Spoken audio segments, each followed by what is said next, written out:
아십니까? 이번 주가 올 들어서 제일 더웠던 것 같아요. 그죠? 수요일부터 수요일, 목요일 이렇게 오늘까지 연 3일이 굉장히 더웠던 것 같습니다. 오늘 조금 일찍 오신 분들 교회에 들어오는 순간 교회 안에도 너무 막 우리 김혜숙 집사님 오시자마자 한증막이다 막 이러셨어요. 지금 막 한참 지금 오자마자 교회 돌려놔서 지금 이렇게 돼 있는데 조금만 여러분들이 하시면 좀 이제 시원해집니다. 제가 중학교 때 저희 시골 학교에 에어컨이 있겠습니까? 선풍기도 없었어요. 6월 달에 그 막 장마 오고 막 푹푹 찌고 막 장마 끝난 다음에 막 햇볕 나면 막 숨이 막 컥컥 막히잖아요. 그런데도 우리 또 그때 중학생들은 또 운동하기 좋아가지고 밖에 나가서 쉬는 시간 10분 동안 또 공 차고 들어오면 막 교실에서 땀 냄새 막 퇴비 썩는 냄새 퇴비 썩는 냄새 같은 냄새가 막 나고 그러면 이제 선생님이 딱 들어오셔가지고 인상 깊었던 거는 우리 선생님 한 분이 자 지금부터 자 아무 움직이지 말고 눈을 감는다 그러면서 코로만 숨을 들이마다 천천히 그러면서 한 5분 정도 하면요 교실이 시원해져. 그래서 아무도 안 움직이고 숨만 이렇게 천천히 내쉬고 이렇게 5분 딱 하니까요 분위기가 이 열기가 싹 사라지면서 우리가 그걸 느껴요. 네. 그런 다음에 수업을 시작했어요 선생님이. 그렇게 해가지고 그렇게 공부했어 얘들아. 너희들은 에어컨 다 켜고 시원해서 공부하지. 우리 규진이는 막 너무 춥대요 교실이 막. 에어컨이 너무 막 세게 틀어져가지고.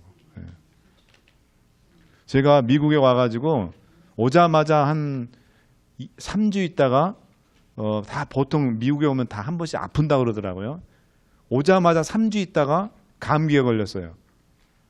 세미나리 건물이 얼마나 에어컨을 세게 틀어놨는지.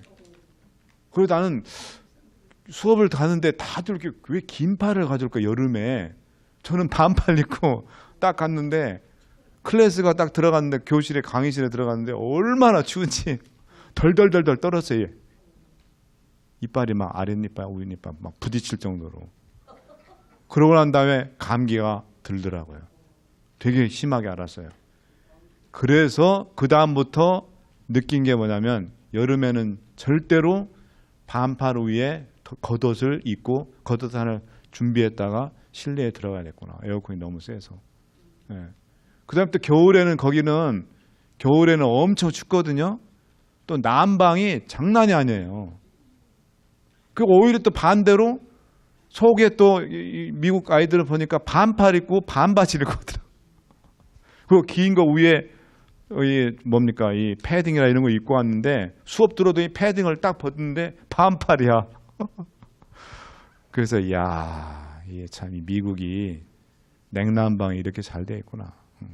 그래서 제가 이제 적응을 이제 했는데 하여튼 이 더위에 우리가 더울 때는 몸을 좀 덜 움직이면 돼요. 그러면은 덜 덥습니다. 그래서 숨만 깔딱깔딱 쉬면 절대로 더울 일이 없어요. 자, 오늘은 이제 오늘 시간을 끝으로 이제 다니엘서는 이제 끝내도록 하겠습니다. 그래서 오늘 다니엘서에 있는 말씀 11장에 있는 지난 시간에 우리가 다 못 끝냈기 때문에 그거를 끝내고 이제 오늘 대단원의 이제 다니엘서 공부는 끝내도록 하겠습니다. 지난 시간 우리가 그 교황과 로마 천주교를 기른 세력들에 대해서 다니엘 11장 31절부터 36절까지는 우린 말씀을 쭉 살펴보고 있는데 자 잠깐 지난 시간을 조금만 그 점검을 해보자면 여러분 이 교황과 로마 천주교를 키운 그런 세력이 두 세력이 있다고 제가 얘기해 주셨죠. 첫 번째는 로마 제국의 어떤 황제? 콘스탄틴 황제. 콘스탄틴 황제가 첫 번째 인물이고 그 다음에 두 번째는 동로마 제국의 황제였던 유스티니안 황제. 이 두 황제가 로마 제국과 교황을 오늘날 이렇게 전 세계에서 그 어느 누구도 범접할 수 없는 그런 종교적이나 어떤 정치적으로 온 세상에 영향력을 끼치는 교황과 천주교의 어떤 그런 영향력의 밑바탕이 되는 것들을 이 사람들이 해줬다는 거예요. 자, 그러면은 콘스탄틴 황제는 원래 기독교인이었어요? 기독교인이 아니었어요? 아니었죠. 아니었다가 이 사람이 전쟁을 하다가 꿈에 빛나는 그런 어떤 존재, 그러니까 그게 예수님이죠. 예수님이 나타나셔서 그 다리를 건너서 진격하라는 그런 음성을 듣고 이 사람이 그 멜빌이라는 다리를 건너서 싸움을 했는데 이겼어요, 졌어요? 이겼어요. 그래서 이 사람이 예수를 영접하고 기독교 황제가 됩니다. 근데 원래 이 콘스탄틴 가 기독교인이 아니었지만 콘스탄틴의 누가 기독교죠. 예, 어머니예요. 그 어머니 이름도 아세요? 헬레나. 예, 세인트 헬레나. 예, 헬레나, 세인 헬레나. 헬레나 하면 여러분 그 지명 생각나세요? 헬레나 하면 우리 익숙하잖아요. 어디에?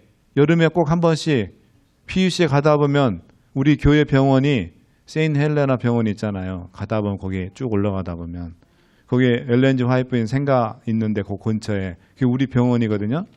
네, 그 병원이 굉장히 역사가 오래된 병원이에요. 우리 그 예언의 신에 나오는 병원입니다. 그 헬레나 어머니가 기독교인이었어요. 네, 어머니가. 그래서 나중에 이 사람이 콘스탄틴이 황제가 된 다음에 그 어머니의 신앙심을 기리기 위해서 세운 큰 교회가 하나 있었다 했죠. 어디에 세웠다 했죠? 터키에, 그거 우리가 사진 보여줬잖아요. 터키 어디였습니까? 지금은 이스탄불이라고 하지만 옛날에는 거기가 로마, 콘스탄틴이 수도를 서로 지금 서쪽에 있는 이탈리아에 있는 로마에서 터키에 있는 콘스탄티노플, 지금의 이스탄불로 수도를 옮기고 그 도시 이름을 뭘로 바꿨다 했죠? 이름을 콘스탄티노플이라고 바꿨다 그랬어요. 네. 거기에 큰 교회, 이게 무슨 성당이라 했어요? 하기야 소피아 성당에서. 하기야란 말은 거룩이에요. 거룩이란 말이에요. 거룩이란 말. 네.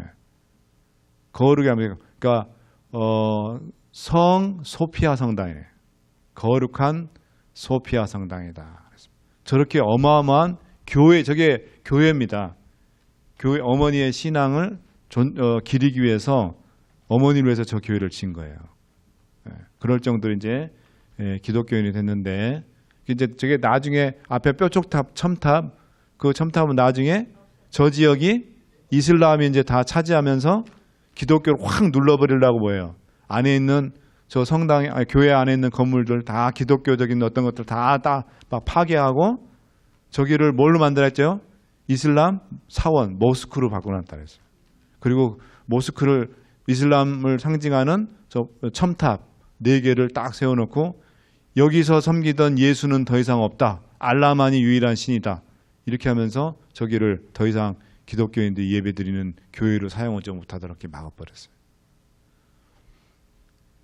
자, 그리고 이 콘스탄틴 황제가 뭡니까? 기독교 황제가 되면서 어떤 일을 했다 그랬습니까? 어떤 일을 했다 그랬죠? 서기 313년에 종교의 자유를 선포하는, 예, 그렇죠. 예, 밀라노 칙령을 선포를 했어요. 이 밀라노 칙령은 그동안 이 로마의 종교는 황제 숭배하고 태양신을 숭배하는 그런 종교였는데 그 종교를 믿지 않으면 무조건 다 가두거나 그 다음에 또 어떻게 했다 했어요? 콜로세스 원형극장에서 검투사 시켜서 때려 죽이거나 아니면은 칼로 찔러 죽이거나 아니면 화형시키거나 아니면 일주일 사자 굶겼다가 확 풀어가지고 사자 밥이 만들게 하는 그런 일을 했다 그랬잖아요. 그죠? 예. 그런데 서기 313년 뭡니까? 이 콘스탄틴 황제가 밀라노 칙령을 발표하면서 이제는 더 이상 로마 제국 안에서 어떤 종교를 너희들이 백성들이 갖든 로마 제국이 더 이상 관여를 하지 않겠다. 다른 말하면 종교의 자유를 준 거예요. 그러면서 이걸 계기로 로마 제국 내 안에 기독교가 선교할 수 있는, 전도할 수 있는 자유를 얻게 되는 거예요. 네. 굉장히 중요한 일을 했어요. 그 다음에 콘스탄틴 황제가 한 또 중요한 한 가지 일은 서기 321년에 뭘 내렸다 그랬죠? 무슨 령? 일요일 휴업령, 썬데일로. 일요일 휴업령이라는 게 뭐라 그랬습니까? 일요일에는 모든 사람들은 다 쉬어야 된다. 법으로 만약에 쉬지 않는 사람들은 법에 의해서 처벌을 받게 그렇게 해놨어요. 국가가 법으로 했단 말이에요. 이런 일이 또 일어난다 했어요? 안 일어난다 했어요? 우리 시대에 또 이런 일이 분명히 있을 겁니다. 뭘 보니까 3년 전인가 4년 전에 미국 대법원에서 뭘 내렸어요? 게이 인권을 보호하는, 동성연애자들의 인권을 보호하는 그 법이 대법원에서 통과됐습니까? 안 됐습니까? 됐어요.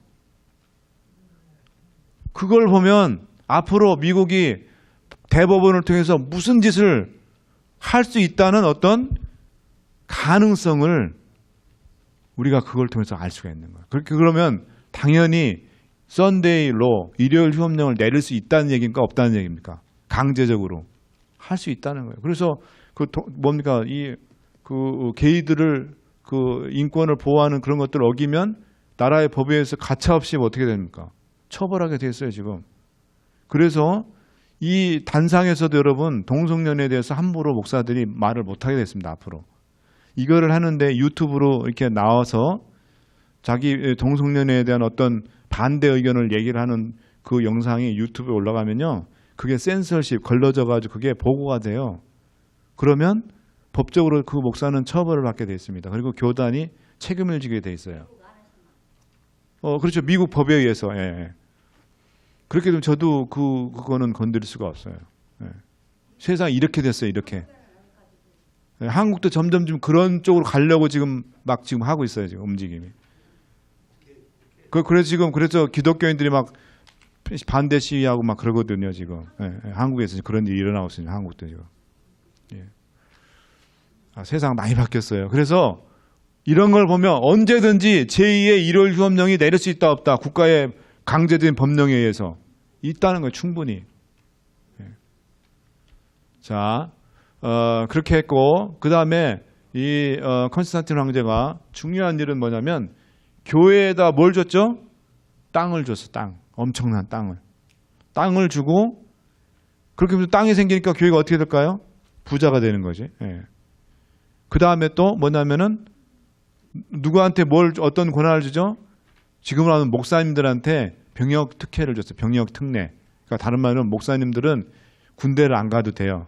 그럼 병역을 면제해 줬어요. 그 다음에 또 모두 줬다 했죠? 세금 감면 혜택을 줬어요.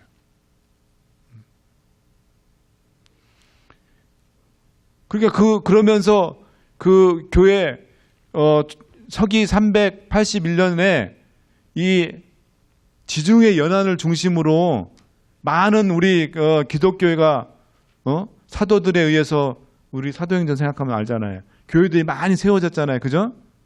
7개 계시록에 7개도 세워졌고 그 다음에 또 여러 곳곳에 교회들이 많이 세워졌는데 그 중에서도 지역을 대표하는 5교회가 있었다 했죠. 기억나십니까? 제일 먼저는 일단은 이 모든 교회들의 어머니 교회였던 어떤 교회? 이스라엘에 있었던 예루살렘 교회. 맞아요. 그 다음에 아프리카 지역을 담당하던 교회들 중에서 제일 대표적인 교회가 어떤 교회였다 했죠? 알렉산드리아 교회. 이거 이집트에 있는 교회예요. 그 다음에 또 예루살렘에서 조금 올라가면 지금 시리아에 있는 우리 매 년마다 우리가 가서 찬양 연말 찬양대하는 그 교회 이름이 뭐였어요? 예, 안디옥 교회. 예. 시리아에 있어요. 그 다음에 그 콘스탄티노플에도 교회가 있었어요. 그 다음에 또 로마에 교회 있었는데 이 5교회 중에서 처음에는 예루살렘 교회가 제일 영향력을 발휘를 하다가 점점 어느 교회가 더 이렇게 한다 했죠. 로마 교회. 왜? 거기가 수도 교회였고 황제가 있었기 때문에 황제가 뭐예요? 계속해서 서포트하던 그런 교회니까 파워가 있어 생겼다. 파워가. 힘이. 그러면서 5교회들 중에서 어느 교회 중에 예를 들면 돈이 없다 그러면 그 시리아 안디옥 교회, 예루살렘 교회 걱정하지 마세요. 우리 로마 교회에서 이번에 거기 도와주는 구제연금 5만 불, 10만 불 보내주기로 직원에서 결정했습니다. 걱정하지 마세요. 이렇게 하니까 다른 교회들보다 점점 더 어느 교회로 무게 중심이 옮겨갈까요? 로마 교회로 옮겨가는 거예요. 당연히. 그렇죠. 예. 그 다음에 또 로마 교회에 교인들이 누가 나와요? 거기 황제도 나오지. 그 다음에 또 황제가 아마 거기 수석장로였을 것 같아. 예? 그 대통령 나오지. 오늘 아침에 대통령 나오지. 국무총리 나오지. 예? 그 다음에 또 뭐 장관들도 나오지. 대통령이 나오니까 장관들이 다 눈치 보면서 거기 또 나올 거 아니에요. 알아서. 그러니까 정치적으로도 이 교회가 힘을 받게. 나라에서 함부로 이 교회 건드릴 수 있을까요? 없을까요? 못 건드리지. 예를 들면 교회에서 새로 이웃으로 증축하는데 관청에 무슨 도움 일 있으면 1번으로 먼저 민원 해결을 해줄까 안 해줄까? 로마 교회. 1번으로 해주죠. 왜? 그 교회에 건설부 장관이 나가시는데 그 교회를 제일 먼저 허가를 먼저 내주겠죠. 라이센스를. 그러니까 한마디로 세상 말로 하면 끝발 있는 교회가 된 거예요. 근데 여러분, 교회가 권력을 가진다든지 세상 권력을 가진다든지 교회가 부자, 이게 경제적으로 돈이 많으면 타락합니까? 안 타락합니까? 기독교의 그 순수성을 잃어버립니까? 안 버립니까? 잃어버리고 인간적인 방법으로 다 해결하려고 하고, 예? 믿음보다는 돈을 앞세우고 권력을 앞세우게 되는 거예요. 지금 한국에 있는 어떤 교회라고 제가 얘기는 하지 않게, 왜냐하면 이게 유튜브로도 나가기 때문에 지금 골치 아파요. 지금 한국에 있는 큰 교회. 아니 꼭 그렇게 어떤 교회라고 얘기는 하지 않겠어요. 네. 한국에 있는 대형 교회들이 지금 그 담임 목사님들이 내가 오늘 대통령하고 밥 먹었다고 얘기하고 내가 대통령의 멘토라 그러고 이렇게 하니까 어떻게 해요? 그 교회가 소속되어 있는 구청장이나 거기 도시개발과 그 교회 건축이나 이런 것들은 다 도시개발과에서 담당하는데 그 과장들이 알아서 설설 길까요, 안 길까요? 휘는 거죠. 그렇게 되면 세상 사람들이 안 믿는 사람들이 봤을 때 기독교의 어떤 소금과 빛의 역할을 할 수 있을까요? 못할까요? 못하죠. 손가락질 하는 거죠. 진짜. 기독교가 아니고 개독교라고 욕하고 목사를 가르쳐서 먹사라고 그렇게 얘기하고. 교회는 청빈해야 돼요. 교회는 항상 사람들을 섬기고 사람들을 위해서 봉사하고 또 그렇게 하면서 복음을 전하고 그래서 하나님 나라를 확장하고 그렇게 해야 돼야지. 그렇죠. 그러니까 그 기독교의 그 순수 복음, 신약 성경에서 말하는 그 복음대로 교회가 이루어지지 않고 운영되지 않기 때문에 그렇게 되는 거예요. 그래서 우리도 우리 교회도 항상 우리가 하나님의 말씀해 주신 원칙에 따라서 말씀에 따라서 우리가 교회를 운영해야 돼요. 그렇지 않으면 우리도 그런 유혹을 받기가 참 쉬워요. 자, 그런 다음에 이제 그 황제 말고 또 뭐냐면은 이 프랑크 왕국이라는 나라가 있어요. 이 왕국 중에 이 왕국들의 왕들이 교황을 많이 도와줬거든요. 또 교황도 이 프랑크 왕국이 어떤 사람들이 세운 나라라 했죠? 프랑크족이라는 야만인들. 오늘날 얘기하면은 우리 저 유스들 식스플래그나 뭐 이런 데 가면 거기에 이게 타는 게 뭐가 있어요? 바이킹. 그 배. 규진이가 제일 좋아하는 걸 지금 얘기했어요. 원더. 자, 그 바이킹 있죠, 바이킹.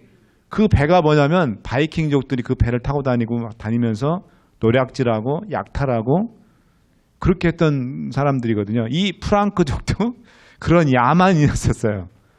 근데 이 사람들이 교황을 위해서 충성을 맹세하고 또 교황이 원하는 일들을 앞장서서, 이 사람들은 무식하고 완력은 있거든요. 무력은 있어요. 그러니까 교황이 못하는 것들을 앞으로 가서 교황 힘들게 하는 사람들 가서 때려주고 뺏고 교황을 도와줬단 말이에요.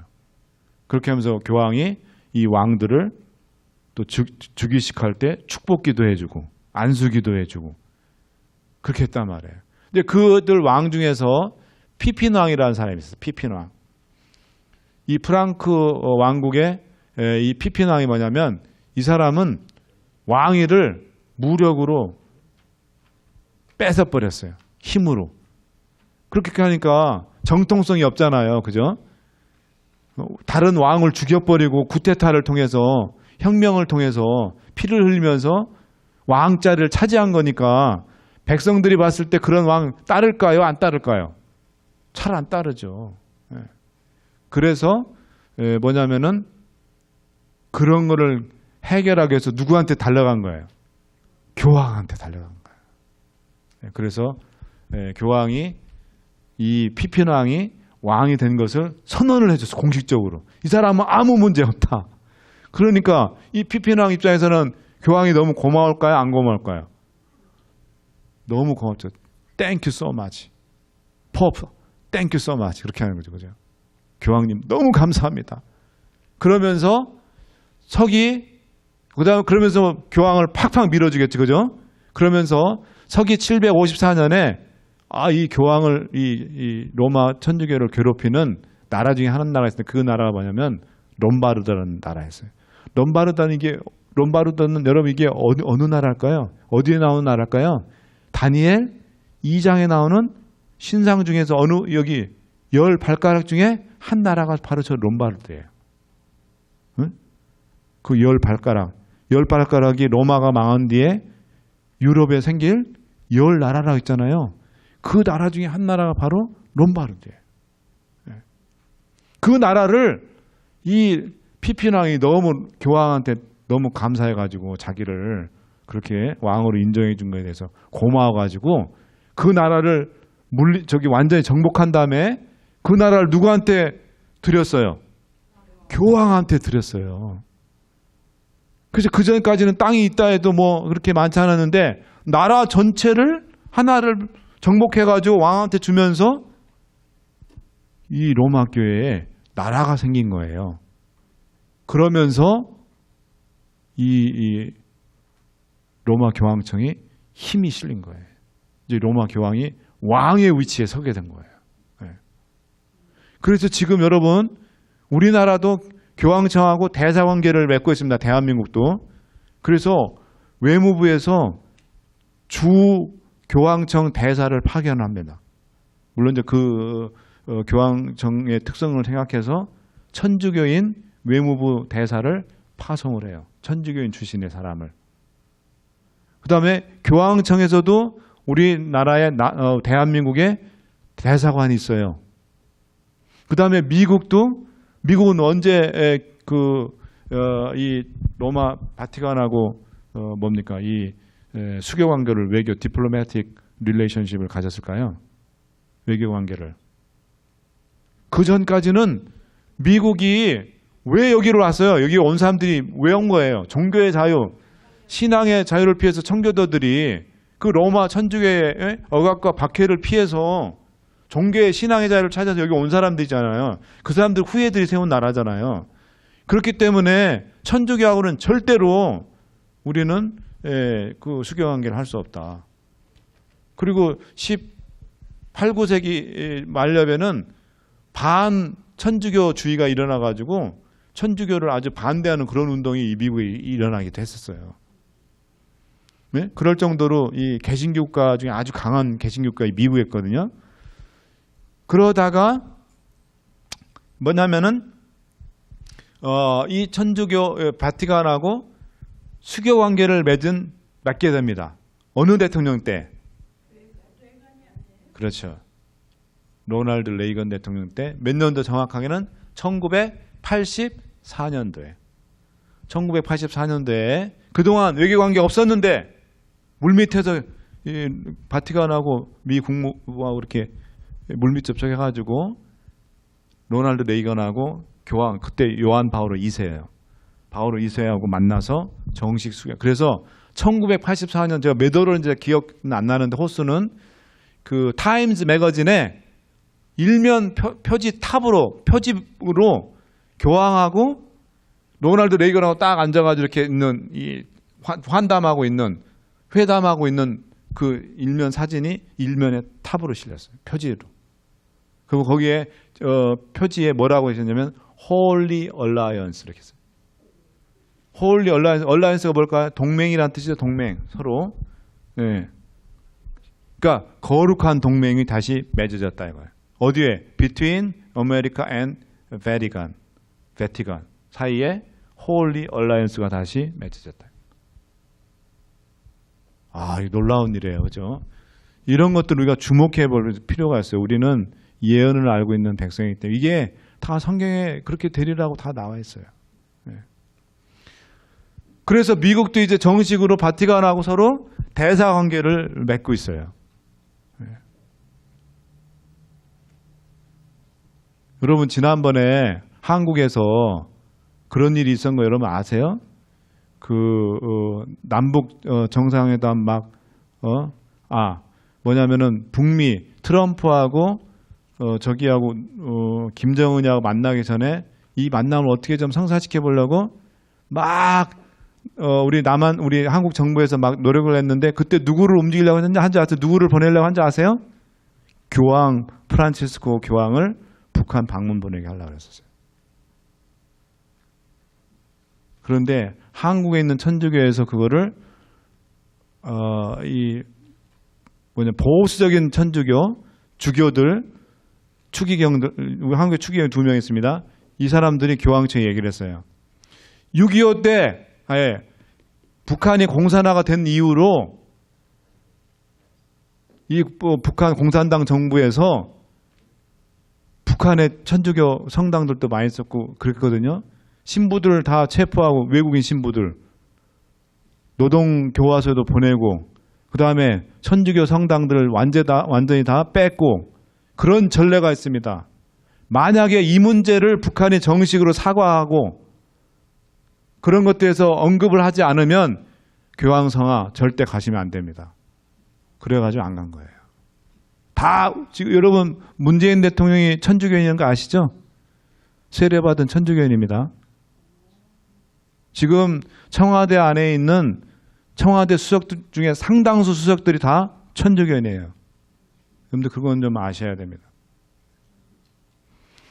그래가지고 그렇게 문재인 대통령께서 고전에 유럽을 갔을 때 누구를 만났냐? 문재인 대통령이 교황을 만나서 교황청 방문해가지고 이제 그래서 모정의 메시지를 줬겠죠. 했는데 이런 일이 있어가 역사적으로 이런 일이 있어서 그게 유야무야 됐어요.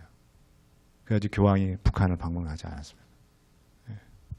그 다음에 미국하고 쿠바하고 60년대 미사일 사건 여러분 아세요? 핵전쟁 날 뻔한 거 아십니까 여러분? 쿠바에 소련이 핵미사일 기지를 배치하려고 그랬을 때 미국이 그게 누구를 겨냥하는 게 결국 턱 밑에 쿠바가 미국의 턱 밑이잖아요. 그거를 결국은 미국을 겨냥하는 거거든요. 그래서 그때 대통령이 누구냐면 케너디 대통령, 존 F. 케너디. 케너디가 그걸 알고 거기를 완전히 침략을 해가지고 침공을 해서 그걸 완전히 무력화하려고 그랬었어요. 그 일촉즉발의 전쟁 3차 세계대전 난다 그랬었어요. 그때. 그랬을 때 그 위기를 누가 해결해 준지 아세요? 교황이 가서 해결해 줬어요. 네, 쿠바도 공산화 되기 전에 거기가 캐톨릭 국가이거든요. 거의 캐톨릭이 엄청난 그런 영향력을 끼치고 있는 그런 나라가 중남미는 대부분 다 카톨릭 국가들이니까. 예. 카톨릭의 교세가 엄청 센 데가 쿠바예요. 공산화가 됐지만 여전히 지금도. 예. 그럴 정도로 이 영향력을 행사를 하고 있습니다. 이런 거 잘 몰라요 사람들이. 예. 자, 그래서 이 피핀 왕이 나라 전체를 하나 정복한 다음에 교황한테 그걸 헌납을 한 거예요. 그러면서 교황이 이제 그때는 일국의 한 교회의 어떤 수장이었는데 이제는 큰 영토를 가진 나라를 호령할 수 있는 그런 왕 정도 수준까지 올라가게 된 거예요. 그 역할을 누가 해줬다? 피핀 왕이 해줬다. 자, 그 다음에 이 문제의 인물, 이 찰스, 영어로는 찰스 더 그레이시라고 하고 이 사람 이름이 여러 가지다. 불어, 프렌치로는 샤를르마뉴라고 그래요. 샤를르마뉴. 그 다음에 독일어로는 칼이라고 합니다.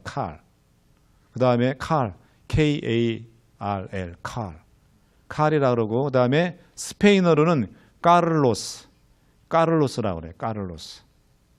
그렇게 부르는데, 자, 이 사람이 엄청난 사람인데, 이 사람이 이제 프랑크 왕국의 왕이었어요. 왕이었는데 이 사람이 군사력을 동원해가지고 로마가 위기에 빠졌는데 로마 교황이 도와달라고 했어요. 그랬을 때 이 찰스가 엄청난 그 군사들을 동원해가지고 위기에 빠져 있는 교황을 구원해 줍니다.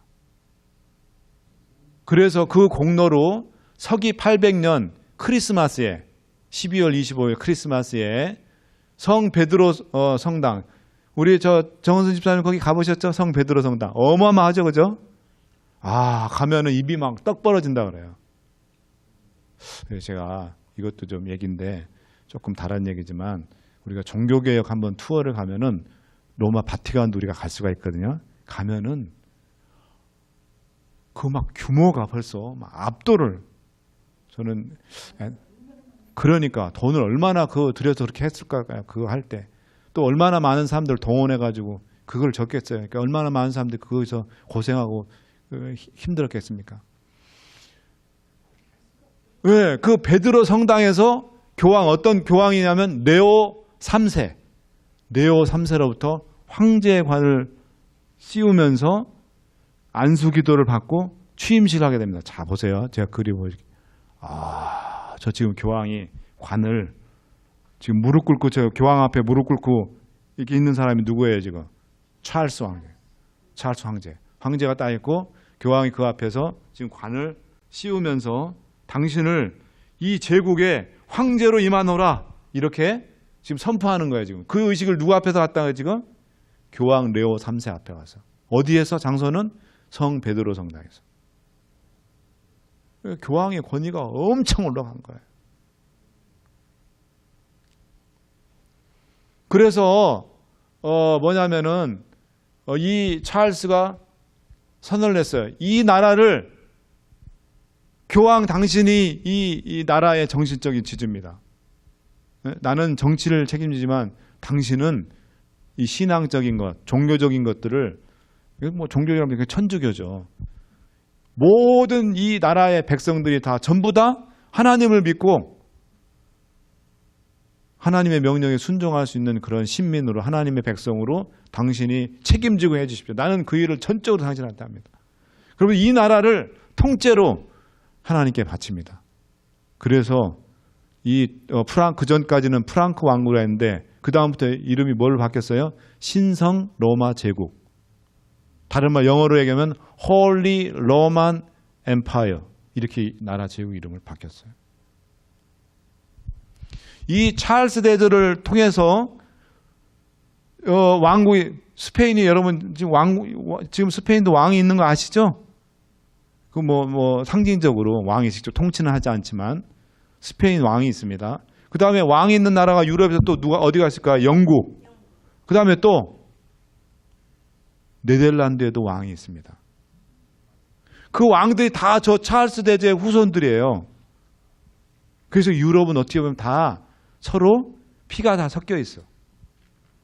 유럽의 왕족들은.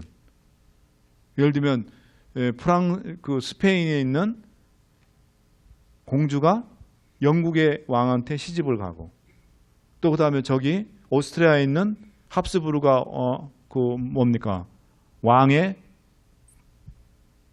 여자가, 또 공주가 이쪽 스페인 왕의 왕비가 되고, 이렇게 해가지고 서로 유럽의 왕가의 그 왕족들은 다 섞여 있어요. 그렇기 때문에 지금 프랑스라든지 영국이라든지 네덜란드라든지 스페인, 오스트리아 이런 데 왕족들은 다 뭐 쉽게 얘기하면 다 일가 친척들이에요. 쉽게 얘기하면. 나라 말만 서로 다르게. 그러니까 유럽이 유로 공동체 EU를 하자고 가능했던 것이 저런 이유 때문에 그런 거예요. 다. 역사적으로 올라가면 다 뿌리가 하나. 결국 올라가면 어디에? 로마에 로마에 다 뿌리를 두고 있어요. 그러니까 성경이 정확하게 맞습니까? 틀립니까? 성경의 말이 맞는 거예요.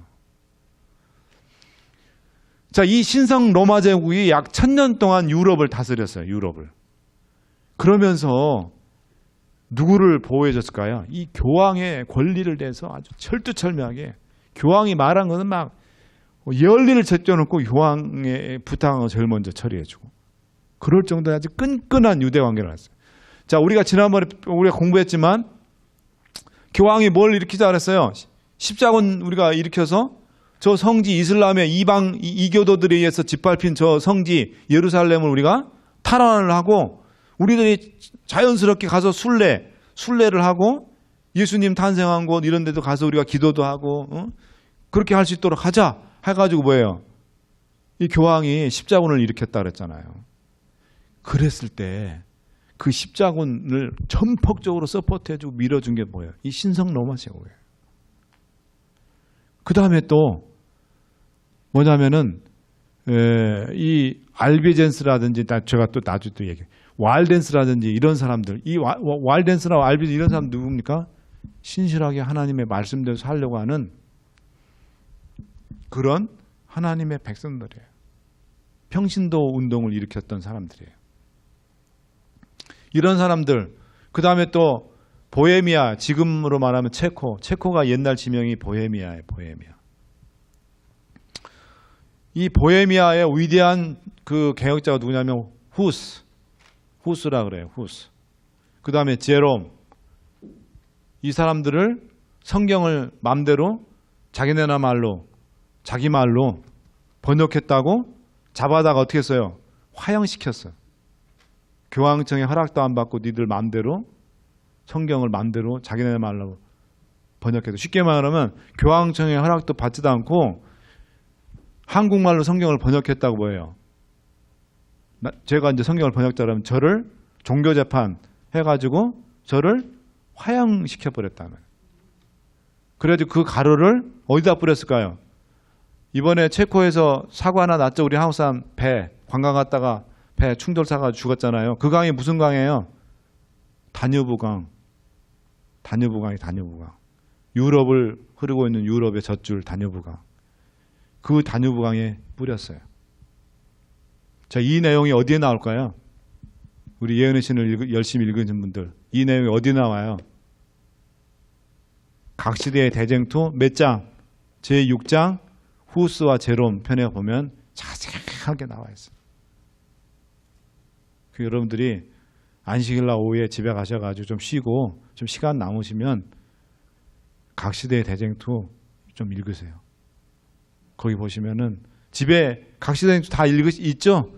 없으시면 이번에 시조사에서 아주 저렴하게 권당 만 원도 안 되게 만 몇천 해가지고 10권 아주 얇게 읽기도 쉽게 굵직한 글자로 15,000원 가죠. 예. 그렇게 해서 세트로 나왔어요 이번에. 그래서 혹시 여러분들 원하시는 분들은 정은순 집사님께 말씀드리면 그 시조사에서 신청만 하면 바로 배달을 해줍니다. 선생님, 예. 저기 예언의 역사 있잖아요. 거기 그 각 시대 그거 달라요? 같은 거잖아요. 아니 각 시대의 대쟁투라고 그래요. 영어로는 그레이트 컨트로버시라 해가지고. 각 시대 대중부터 나오잖아요. 그러니까 그걸 보시라. 거기에 나온다. 거기에 6장, 제6장 후스와 제롬 편 들어가면은 이 내용이 다 나와요. 오늘 이 공부하는 내용이. 그래가지고 그 다뉴브강에 뿌렸는데 거기 보면 뭐라고 나오냐면 비록 한 사람을 죽여서 그 사람의 성경을 번역을 못하게 막을지 모르지만 후스의 그 화양당한 그 가루가 다뉴브강을 흘러가가지고 그 다뉴브강이 여러 나라를 들러 가는 것처럼 후스의 영향력이 유럽의 여러 나라에 퍼질 것이다. 그런 아주 눈물겨운 대사가 나옵니다. 내용이 나와요. 그거 보면은 막 가슴이 뭉클해지고 굉장히 막 감동이 옵니다. 감동이 옵니다. 그 다음에 루터의 종교개혁을 저지하려고 막 이렇게 했던 게 다 뭐냐면 저 신성 로마 제국 때예요. 네? 그럴 때 교황편에 서가지고 말씀대로 살려는 하나님의 백성들을 박해하고 죽이고 그런 일에 앞장섰던 게 누구예요? 바로 이 신성 로마 제국이에요. 이 찰스 대제의 후예들이 다 저랬단 말이에요. 자, 이제 31절 보면 군대는 그의 편에 서서 성서 곧 견고한 곳을 더럽히며 매일 드린 제사를 폐하여 멸망케 하는 미운 물건을 세울 것이다. 자, 이게 뭐냐면 하나님께 참 예배를 드리는 예배를 없애고 그거를 모욕하고 엉뚱한 게 뭐예요? 하나님의 참 예배를 방해하는 그런 일을 할 것이라는 거예요. 자, 첫 번째 미사제도. 여러분 이 미사제도가 하나님을 예배 드리는 것 같지만 이 기원이 이교도들의 그 제사제도에서 왔어요. 그 다음에 또 화채설. 화채설은 제가 좀 이따 설명을 하겠습니다. 그 다음에 또 마리아 및 성자 숭배. 여러분 천주교인들을 집에 가시면은 방에 다 무슨 상이 다 있어요? 우리 저기 유재열 집사님. 아니 그게 원래 가면은 마리아상이 다 있죠, 그죠? 그리고 거기에 또 촛대도 있죠, 촛대가 있고 그 앞에서 아침 일어나면 묵주 돌리고 그 마리아상 앞에서 기도합니까, 안 합니까? 하죠.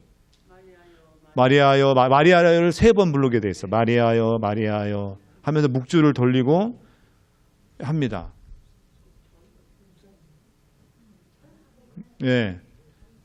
자, 그 다음에 근데 왜 제가 옛날에 한번 설명했죠? 절의 어떤 제도하고 천주교 어떤 제도가 너무 비슷한 게 너무 많다고. 예. 그 다음에 또 고해성사가 있고 교황 무류술이 있어요. 교황 무류술은 뭐냐면 교황이 한 말은 절대로 틀리지 않았다. 틀림이 없다. 오류가 없다. 그 말이에요. 오류가 없는 분은 누구밖에 없을까요? 하나님밖에 없는 거예요. 교황은 하나님이 아니에요.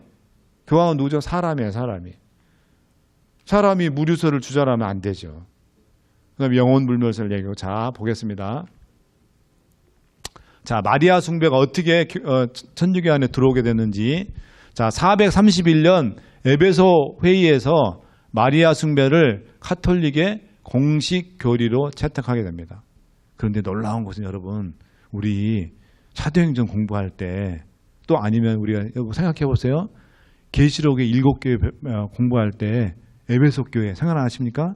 에베소 교회가 뭘로 유명하죠? 아데미. 그 아데미 신이 여러분 제가 그리 보여준 거 생각나세요? 가슴에 젖이 20개인가 이렇게 달려가지고 그걸 그래서 다산의 여신이라 했잖아요. 그거 생각나죠? 그 사진 보여줬던 거. 그 신이 여신이에요. 여신 숭배가 아주 왕성했던 데가 어디예요? 에베소예요. 근데 그 에베소에서 회의를 했는데 그 회의에서 성모 마리아를 숭배하는 것을 공식적으로 교리로 채택했어요. 뭔가 좀 연결이 되지 않습니까? 여신 숭배가 아주 유행하던 에베소에서 회의해가지고 그 회의에서 성모 마리아를 공식적으로 숭배하는 것을 교리로 채택했다. 놀랍죠. 아주 묘한 일치가 이루어지는 거 여러분 우연인치고는 너무 이상하지 않습니까? 그죠? 자, 그 다음에 요게 조금 더 봤죠. 1854년 교황 그러니까 비오 9세, 영어로는 파이어스 9세. 9세가 마리아의 무염시태라는 게 뭔지 아세요? 마리아는 원죄가 죄 없이 예수님을 잉태했고 평생 마리아는 죄를 짓지 않았다는 교리예요. 마리아가 사람입니까? 신입니까? 사람이죠. 마리아도 죄를 지었을까 안 지었을까요? 마리아도 예수님의 보혈에 십자가에 그 피가 필요한 사람이에요. 죄인이에요? 아니에요? 우리와 똑같은 죄인이에요.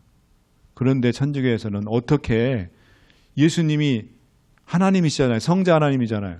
하나님의 어머니인데 The Mother of God 하나님의 어머니인데 어떻게 그런 하나님의 어머니를 우리가 숭배하려면 그분이 죄가 없다는 걸 해야지.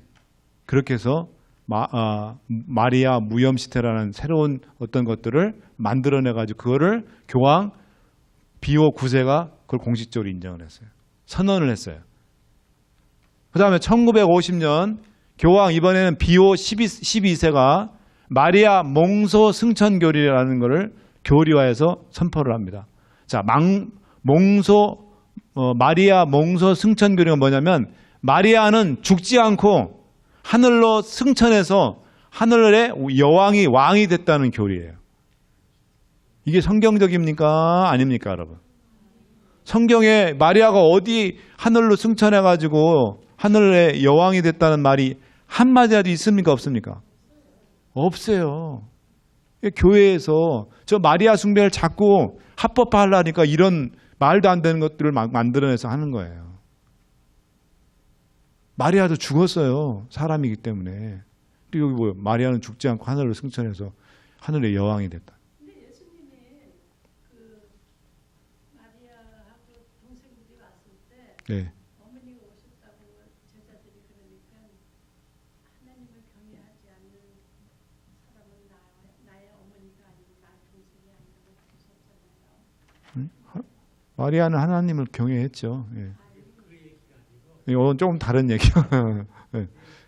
예. 요거는 조금 다른 방향에서 얘기한 거예요. 집사님이 잘 지적은 해주셨어요. 자, 근데 다른 방향의 얘기입니다. 네. 자, 그 다음에 화채설. 화채설 영어로는 Doctrine of Transubstantiation. 발음도 쉽지 않아. Transubstantiation. 참 어렵다, 진짜. Trans라는 말은 바꿨다는 말이에요. 바꿨다. Transform. Transform, Transformation, 그런 트랜스라면 라틴에서 왔는데 바꿨다는 거예요. 그러니까 자, 빵과 포도주에 대해서 신부가 축복 기도를 하면 그 빵이 뭘로 바뀐다는 거예요? 예수님의 몸으로 진짜로 바뀐다는 거예요. 그리고 이거는 언제 하는 빵과 포도주냐면 잘 들으세요. 요거는 성만찬 때 얘기하는 거예요. 성만찬 때. 성만찬 때 쉽게 얘기하면 이제 목사님이 기도를 빵과 포도주를 위해서 기도를 하면은 축복 기도를 하면은 그게 이제 다 나눠주잖아요. 이렇게 다. 네? 그러면은 그거를 여러분들이 먹는 순간 떡을 먹었을 때 그 떡이 여러분 목 속으로 들어가자면 뭘로 된다는 거예요? 예수님의 몸으로 바뀐다는 거예요. 실제적으로 예수님의 몸이 된다. 그 떡이 들어가자마자. 그 다음에 포도주를 저기는 포도즙이 아닙니다. 술입니다. 진짜 발효한 술이에요. 예, 천주교에서는. 예, 그래가지고 그거를 마시는 순간 그게 뭘로 피로 바뀐다고요? 예수님의 피로, 실제로 예수님의 피로 바뀐다. 그래서 누가 이제 우스갯소리로 어느 날 이제 신부님을 초대를 했어요. 어떤 평신도 한 명이. 그런 다음에 이제 신부님이 이제 그 대접하면 이제 빵하고 이제 포도주 이렇게 있는데 이제 먹기 전에 신부님이 기도를 했어요. 그런 다음에 이제 신부님이 맛있게 이제 빵을 먹고 포도주를 맛있게 드셨어요. 포도주를 곁들여서 이제 빵하고 이제 고기를 같이 드셨겠죠. 그런 다음에 이제 이 평신도 되는 이 사람이 이제 신부님을 놀리려고 다 식사가 끝난 다음에 신부님 그 빵에 그 신부님이 가르치기를 우리들한테 신부가 기도하면 이 빵이 예수님의 몸으로 바뀌고 이 포도주가 예수님의 보혈로 바뀐다 그렇게 가르치셨죠. 신부님 제가 그 빵에다가 제가 독약을 넣고 그다음에 포도주에다가 독약을 탔는데 그러면 이 신부님이 기도하셨으니까 아무 문제 없겠네요. 놀리려고 일부러 신부님을. 그랬더니 신부님 어떻게 했을까요? 얼굴이 사색이 됐다 그럽니다. 사색이 돼야 안 돼요. 이 교리에 의하면. 사색이 되면 안 되지. 왜? 먹자마자 독이 든 것도 예수님의 몸과 그다음에 예수님의 피로 바뀌었다는데. 그래서 신부님한테 이걸 물어봤을 때 신부님이 대답을 잘 못하셨대. 그래서 아마 그 사람은 천주교 그만 나갔을 것 같아요. 네. 이거를 어디서 결정했어요? 이렇게 신부님이 기도하면 성만찬 때 그 떡이 예수님 실제로 몸으로 바뀌고 그 다음에 포도주가 예수님의 피로 바뀐다. 이걸 언제 밝혔어요? 1551년 트렌트 공의회 때 이걸 결정적으로 이걸 선언을 했어요. 이게 성경적이에요. 성경적 아니에요. 우리는 어떻게 하죠? 이거는 내 몸이고 내 살이니 너희들이 이거를 기념하라 그랬어요. 우리는 이게 상징이에요. 상징. 우리가 들어가자마자 뭡니까? 예수님 몸으로 또 피를 바뀐다는 그런 게 아니라 이거는 상징이다. 예수님의 우리를 위해서 희생당하신 그분의 고난과 헌신을, 죽으심과 고난을 상징하는 거다. 그래서 예수님이 이걸 뭐예요? 기념하라 했기 때문에 우리가 뭐예요? 성만찬을 하는 거지. 예. 그걸 우리가 알고 있죠. 우리 개신교는 그렇게 믿고 있습니다. 자, 그 다음에 이제 32절에 보면은 오직 자기의 하나님을 아는 백성은 강하여 용맹을 바라리라. 저렇게 천주교의 영향력이 완전히 전 유럽을 장악하고 있을 때 그래도 깨어있는 그 천주교에 항거한 사람도 있어요. 누가 있냐면 켈트족의 지도자였던 콜룸바. 이 사람도 신부였어요. 근데 이 사람은 안식일을 지켰어요. 이 사람. 그 다음에 부활절의 이교적인 기원을 비판했어요. 부활절이 뭐냐면 성경적인 데서 온 게 아니라 이교도들의 봄 농경 축제에서 따온 거거든요. 그래서 그걸 보고 막 비판했더니 누가 좋아했을까요? 싫어했을까요? 로마 교황청이 너를 그러면 파문을 시키겠다 말겠다 그럴 정도로 이 사람을 아주 별로 안 좋아했습니다. 그 다음에 두 번째로는 왈덴스인들. 여러분 이 왈덴스인들이 뭐 하는 사람들이 했죠? 장사하는 사람들이 했죠. 근데 이 사람들이 성경을 번역해가지고 어디다? 장사 보따리라 넣어가지고 전 유럽을 다니면서 많은 사람들이 그 시대는 누구만 성경을 읽을 수 있다 그랬어요? 신부들만 읽었어요. 왜? 성경이 아주 공부만 하기 어려운 라틴어로 기록돼. 그걸 불가타 성경이라고 그래요. 그 성경을 공부 안 한 일반 백성들은, 까막눈이 백성들은 그 성경을 읽을 수가 없어요. 또 읽다 걸리면 종교재판에 회부가 됩니다.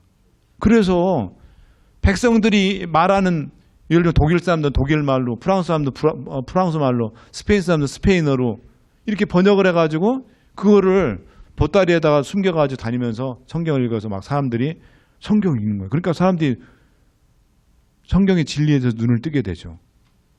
그러니까 천주교가 잘못했다는 걸 알까요 모를까요? 일본 교인들도. 그거를 제일 겁내는 건 누구예요? 교황청이죠.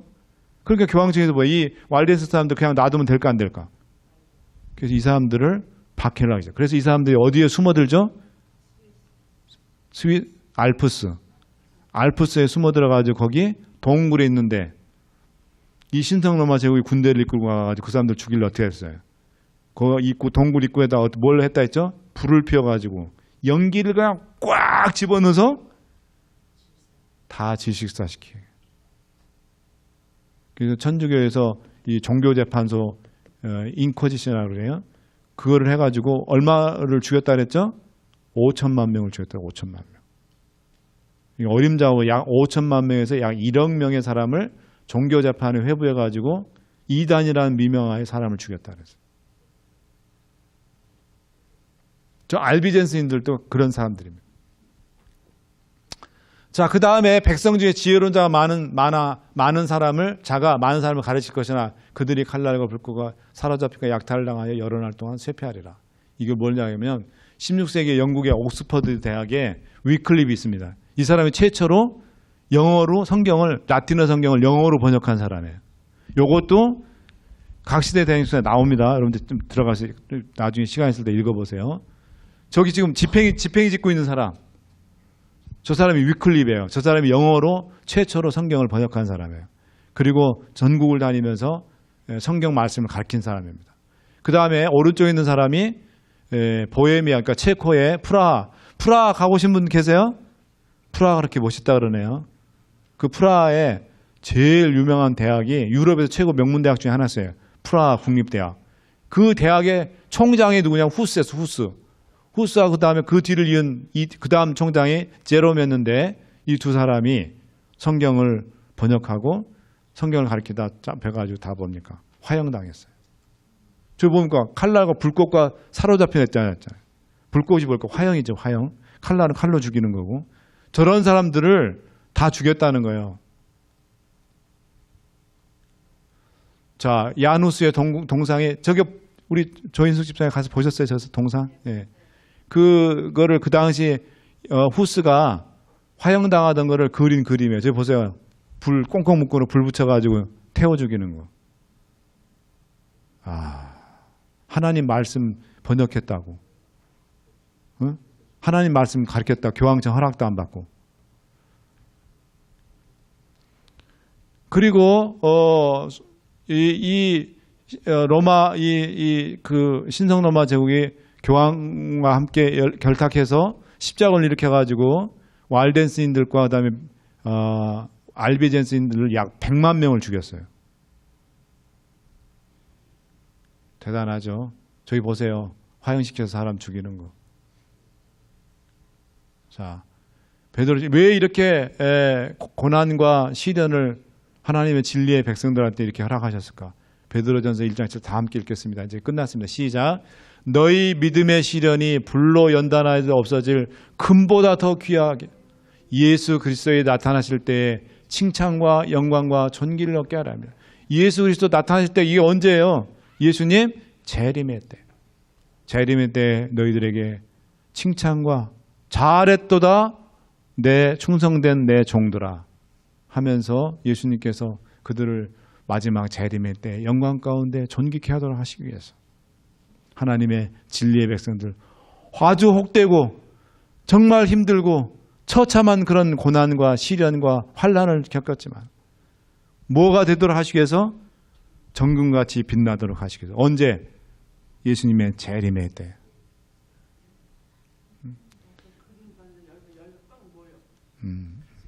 그래서 여러분 앞으로도 이런 시련의 때 고난의 때가 우리한테 올 것입니다.